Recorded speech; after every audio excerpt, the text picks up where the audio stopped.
금융통화위원회는 한국은행 기준금리를 현재의 1.75%로 유지하기로 결정했습니다.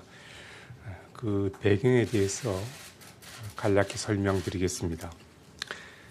지난해 11월 통화정책 방향 결정회의 이후의 대외 여건을 보면 세계 경제는 그간의 양호한 성장 흐름이 다소 약화되는 모습입니다. 주요 국별로 살펴보면 먼저 미국은 고용과 소비가 호조를 지속하면서 견실한 성장세를 보였고, 일본은 투자 증가에 힘입어 3, 4분기에 일시부진에서 벗어나는 그런 모습을 나타내었습니다.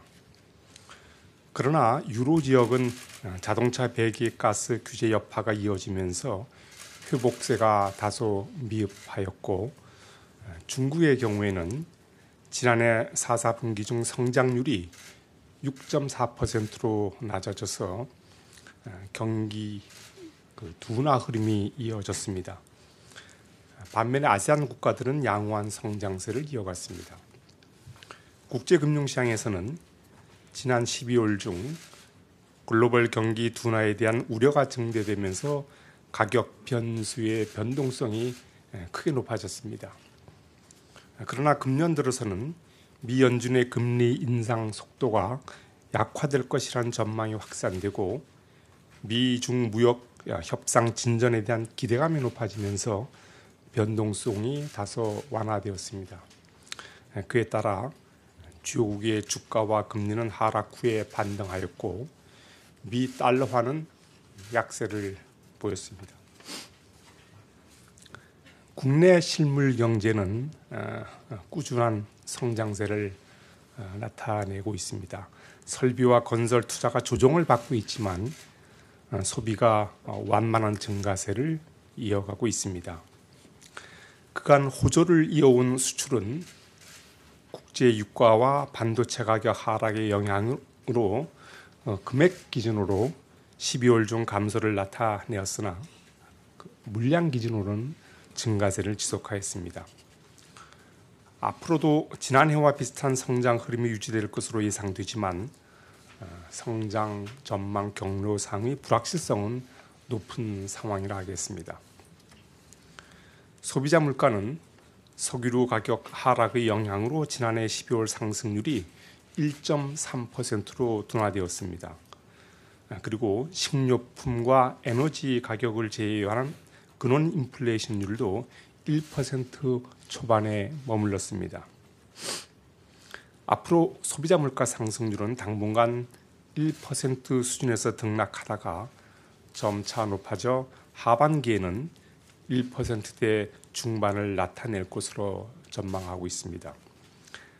근원 인플레이션율도 하반기로 가면서 완만하게 상승할 것으로 예상하고 있습니다. 국내 금융시장은 지난해 12월 중 변동성이 확대되었다가 금년 들어서는 비교적 안정적인 움직임을 보이고 있습니다. 주가는 지난해 말 글로벌 경기 둔화에 대한 우려로 하락하였다가 연초 이후 미중 무역 분쟁 완화에 대한 기대가 높아지고 중국 정부의 경기 부양책이 발표되면서 반등하였습니다. 장기 시장 금리는 하락 후 올해 들어서는 소폭 등락하였습니다. 그리고 원 달러 환율은 좁은 범위 내에서 등락을 하고 있습니다. 가계대출은 12월 중 증가 규모가 전월에 비해 축소되었으나 전년 동월과 비교하여 보면 소폭 확대된 것으로 이렇게 나타났습니다. 한편 주택가격은 정부의 주택시장 안정 대책의 영향으로 지난해 10월 이후의 둔화세가 이어지고 있습니다. 지난해 10월 이후 3개월여간의 대내외 경제 여건 변화를 고려하여 향후 국내 경제를 새로 짚어본 결과 금년도 경제 성장률은 2.6%, 소비자 물가 상승률은 1.4%로 전망되고 있습니다.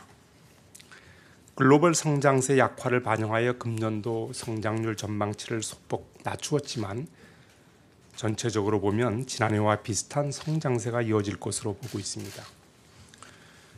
물가 전망치 하향 조정은 국제 유가의 큰 폭 하락에 주로 기인한 것이고, 또 여기에 정부의 복지 정책 강화에 따른 영향도 반영되었습니다. 오늘 금융통화위원회는 앞으로 우리 경제가 지난해와 비슷한 성장세를 나타낼 것으로 보이지만 대외 여건의 불확실성이 한층 높아진 만큼 그 추이와 영향을 지켜볼 필요가 있는 점, 그리고 지난 11월 금융 불균형 확대를 억제하고자 결정한 기준금리 인상의 효과 또한 지켜볼 필요가 있는 점을 고려하여 기준금리를 현 수준에서 유지하기로 결정하였습니다.